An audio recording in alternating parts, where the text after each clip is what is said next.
prosím, nervové sanatorium, pilně. Nervové sanatorium, mluvte prosím, ale pilně. Halo, je špatně rozumět, to je sanatorium? Ano. Prosil bych pokoj číslo 5. Prosím. Aha, to seš ty, strejčku, tady Alfons, synovec Alfons. Co dělají tvé nervy? Nervy jsou v pořádku. Co děláš, Alfons? Co se děje v bytě? Co říkáš, strejčku? Co se děje v bytě, je všechno v pořádku.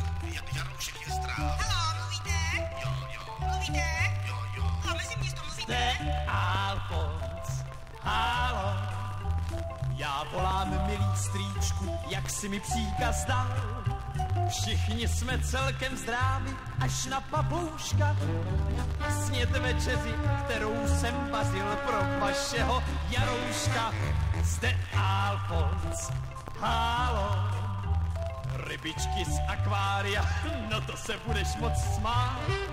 Ty bez chleba kočka baští, ta se umí spát. Zde Alfons, halo. Mluvíte? Ještě jo. Mluvíte?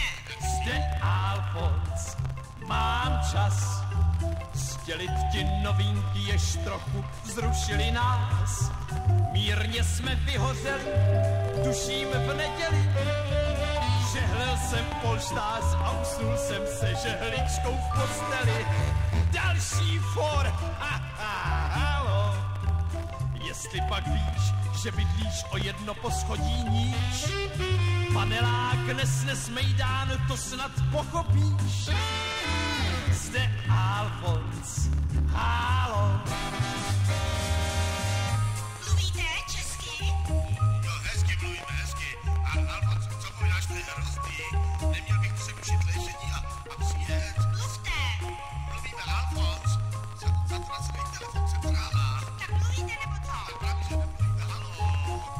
Volám dál. Pardon, já jenom do PVC zabalil mikrofon. V koupelně praskla roura a Jarou spolknul klíč. Budeš se tomu možná divit, já jsem z toho celej pryč. Zde Alfons, halo. Chtěl bych se ještě zeptat, dřív nežli to zavěsím. Prosím tě, strejdo, nevíš, jak mám zavřít plyn? Zde Alfons, halo. Halo, byli jsme přerušeni, slečno. Domluveno, konec.